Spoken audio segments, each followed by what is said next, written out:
উনি মমতা ব্যানার্জি ছবি দিয়ে দু রকমের উনি ডুয়েট করছেন, ডুয়েট। এগুলো ইনজেক্ট। আমরা জানি, আমরা জন্মগত পরিচিত, আমরা জানি মাথায় কি আছে, কিভাবে ইনজেক্ট করা হয়েছে। আমি অনেকক্ষণ ধরে দেখছিলাম, কিচ্ছু বলিনি। একদম ভদ্রমহিলা। প্রোটেস্টের একটা ধারা আছে, যে ছবি, যে প্রশাসন, যার বিরুদ্ধে এত আন্দোলন, তাকে আমি বুকে টানিয়ে রেখেছি। What is the meaning? অথচ আমি বলছি ডুয়েট। বুঝতে পেরেছেন? এই মবটাকে উনি কন্ট্রোল করার চেষ্টা করছিলেন। আরো দু একজন আছে, মিশে আছে, আরো মিশে আছে। আপনি কি এখানে থাকেন? আপনি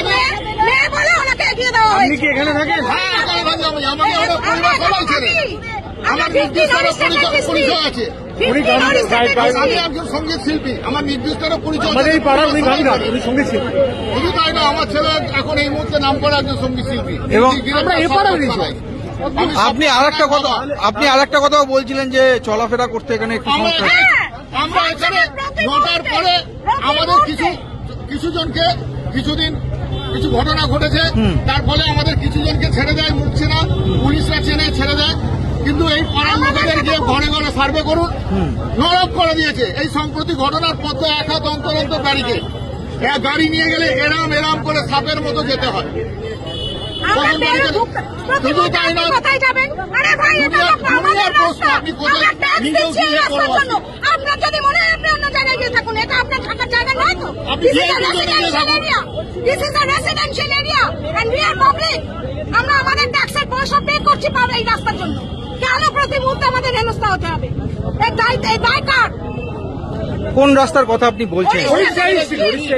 হরিস্টেটের ডিস্ট্রিক্ট, ওটা হরিস্টেটের ডিস্ট্রিক্ট। কেন আপনাদের সমস্যা হয়? হয়তো উনি থাকেন বলে। উনি মানে কে? আচ্ছা, মুখ্যমন্ত্রী। শুধু তাই না, রাত্রি 9টার পর বুলেট বাইক চলবে না। আচ্ছা, কে কোথায় থাকতো, কোথায় গুলি করে শিয়াল মেরেছে, সেই সব দেখায়। কিন্তু এই বুলেট বাইক চলবে না, ওনার ঘুমের অসুবিধা হবে। নানা রকম ফ্যাচার, নিত্য নতুন সব এক একটা গার্ড দেবে, তারা চেনে না। ও প্রায় দিনই ঝামেলা এখানে। কি চাইছেন আপনারা? আমরা চাইছি উই ওয়ান্ট জাস্টিস, কোনো কিছু নয়, বিচার চাই। আর এই রাস্তায় যে আপনাদের সমস্যা হয় থাকতে, সেই ক্ষেত্রে আপনারা কি চাই? সেই সমস্যার একটা সমাধান চাই। উনি যেভাবে ঘিরে নিয়েছেন, দেখুন না, ব্রিজের ওপরটা দেখুন,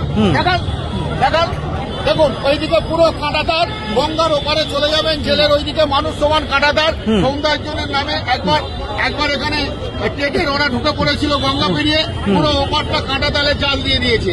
ঠিক আছে, ওপারে পুলিশ, এপারে পুলিশ, গলির মধ্যে পুলিশ, গলি দিয়েও যদি শর্টকাটে মারবো, দাদা কোথায় যাবেন বলুন? যেখানে আমাদের জন্ম, সেখানে যদি এত কৈফিয়ত দিতে হয়, সবসময় সকলের মাথা ঠিক থাকে? আপনার বাড়িতে যাওয়ার সময় আপনাকে যদি বলে যে দাদা আপনি কোথায় যাবেন, যেখানে আপনার জন্ম, আর সবথেকে বড় সারাদিনে কাজের পর যখন ফিরছে অনেক ক্লান্ত হয়, তখন তাকে বলতে হয়, তখন হওয়া মুশকিল। এই ব্যাপারগুলো বুঝুন। মানে এই সমস্যাটা আপনার একার না, এই আপনারা যাবেন, সার্ভে করবেন, দেখবেন সকলে ঘরে ঘরে বিরক্ত, ঘরে ঘরে বিরক্ত। আমরা কি মানুষরা? যখন তখন রাস্তা বন্ধ, মিটিং হচ্ছে, যখন তখন মেন রাস্তা বন্ধ, যখন খুশি ওখানে একটা ওলা ওবের স্বাচ্ছন্দ্যে ঢুকতে পারে না, চায় না। আমাদের পেশেন্ট নিয়ে কোথাও যেতে হলে আমার মা নিজে যায়, ওবের আসতে চায় না, এখানে নিতে চায় না। এই হরিচার মানে ওলা উবের আসতে চায় না, এখানে। আর জোম্যাটো সুইগি খাবার দাবার ওরা প্রাণের ভয় আসে ওই জন্য, কারণ আমরা নালে ঘুরে ঢোকে, কিন্তু ঢুকতে দেবে না এরা। মানে স্বাভাবিক পরিষেবা, নিজেদের বাড়িতে ঢুকতে পারবো না, এটাই হচ্ছে এখন স্বাভাবিক পরিষেবা থেকে আমরা বঞ্চিত। স্বাভাবিক পরিষেবা কিছু বলতে হলে বলবে যে আপনারা আমাদের বলুন, আমরা অ্যাম্বুলেন্স করে দেবো। আর সবসময় কি আপনাদের বলা যায়? গত করোনাতে একটা প্রাকৃতিক ঘটনা ঘটেছে, তাহলে উপায় তো একমাত্র শুধু এখান থেকে বেঁচে চলে যেতে হবে সম্পত্তি। চলে যাচ্ছে ঘরে ঘরে। দেখুন তো বনেদি লোকের আর কটা আছে,